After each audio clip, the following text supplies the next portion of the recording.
सभी को मेरा नमस्कार। मैं अंकित पांडे आप सभी का आंसू क्लासिकल नाम के इस चैनल पर हार्दिक स्वागत एवं अभिनंदन करता हूं। जैसा कि आप सभी जानते हैं, मैं रोज इस चैनल पर मैथिली शरण गुप्त की लिखी भारत भारती की कुछ पंक्तियां लेकर आप सभी के सामने उपस्थित होता हूं। तो उसी क्रम में आज भी मैं आपके सामने कुछ पंक्तियां लेकर आया हूं, जिसमें भारत के महान व्यक्तित्व के बारे में मैथिली शरण गुप्त ने लिखा है कि यहाँ भारत किस प्रकार का था।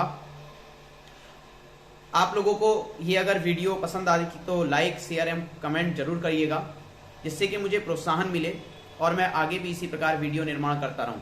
तो लीजिए, आप सभी के सामने प्रस्तुत है मैथिली शरण गुप्त की भारत भारती से कुछ पंक्तियां।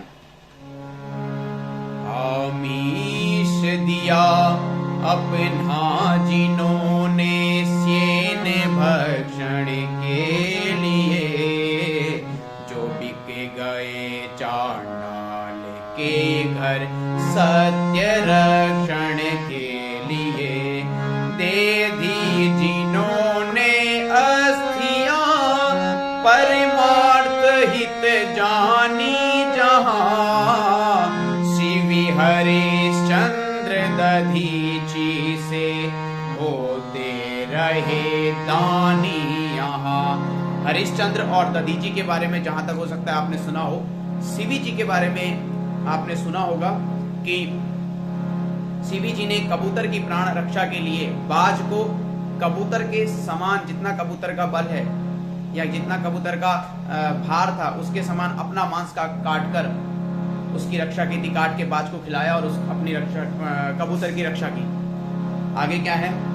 सतपुत्र पुरु थे जिन्होंने तात हित सब कुछ सहा, भाई भरत से थे जिन्होंने राज्य भी त्यागा, जो धीरता के वीरता के प्रौढ़तम बालक हुए, प्रहलाद ध्रुव कुशलव तथा अभिमन्यु सम बालक हुए, वह भीष्म का इंद्रिय दमन उनकी धरासी धीरता, वो शील उनका और उनकी वीरता गंभीरता, उनकी सरलता और उनकी विशाल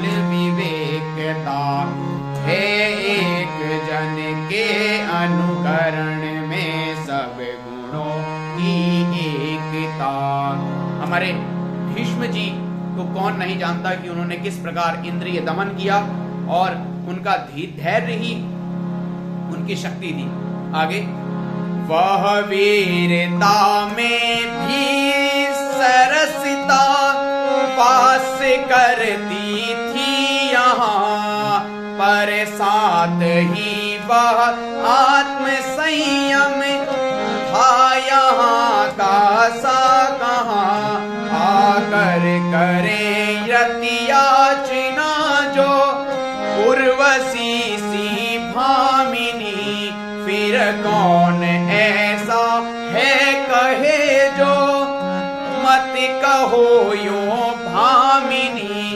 अर्जुन जी एक बार दिव्यास्त्र प्राप्त करने के लिए इंद्र के दरबार में गए और वहां इंद्र की जो अप्सरा थी, उर्वशी नाम की अप्सरा, वो अर्जुन पर मोहित हो गई और बोली कि मैं आपके साथ रहना चाहती हूं। तो अर्जुन ने उन्हें यह कहकर मना कर दिया कि आप मेरे लिए सची के समान हैं। तो इस प्रकार की उनकी उर्वशी जैसी अप्सरा के कहने पर भी उन्होंने उसको कहा कि मत कहो यूं भामिनी। आगे, यदि भूल कर अनुचित किसी ने काम कर डाला कभी, ये जो अभी आगे पंक्तियां आने वाली हैं उसमें नाम आएगा लिखित मुनि जी का, जो कि शंख मुनि जी के भाई हैं। दो मुनि हुए, शंख मुनि और लिखित मुनि। जो एक बार लिखित मुनि शंख मुनि जी के बगीचे से कुछ आम्रफल तोड़ लाते हैं और उनके भाई को पता चलता है इन्होंने आम्रफल तोड़े हैं, तो वो कहते हैं कि आपने ये पाप किया है, आप अपराध किया है, चोरी का कार्य किया है, आप जो है दंडाभिनायक के पास जाकर, यहाँ राजा जी के पास जाकर इसका प्रायश्चित करिए, जो आपको वो दंड देंगे उसका भोग करिए। राजा जी के पास गए और राजा जी ने उन्हें बिना दंड दिए लौटा दिया, बोला कि आप यहाँ आए हैं, आपने क्षमा मांगी है, वही काफ़ी है। पर फिर भी उन्हें ऐसा लगा कि नहीं, मैंने पाप किया है, बिना पूछे किसी के बाग से फल चुराए हैं, तो उन्होंने अपने दोनों हाथ काट लिए। तो इस प्रकार का यहाँ का चरित्र रहा है कि किसी का भूल वशात भी किसी का सामान यहाँ पे नहीं लिया जाता था। यदि भूल कर अनुचित किसी ने काम कर डाला कभी, तो वह स्वयं नृप के निकट दंडार्थ जाता था तभी। अब भी लिखित मुनि का चरित वह लिखित है इतिहास में, अनुपम सृजनता सिद्ध है जिसमें अमल आभास में। आज इतना ही रखेंगे। सभी को नमस्कार। ये वीडियो पूरी देखने के लिए बहुत बहुत धन्यवाद। मैं हृदय से आपका धन्यवाद करता हूँ और आशा करता हूँ आप आगे भी मुझे ऐसे ही प्यार देते रहेंगे। धन्यवाद, नमस्कार।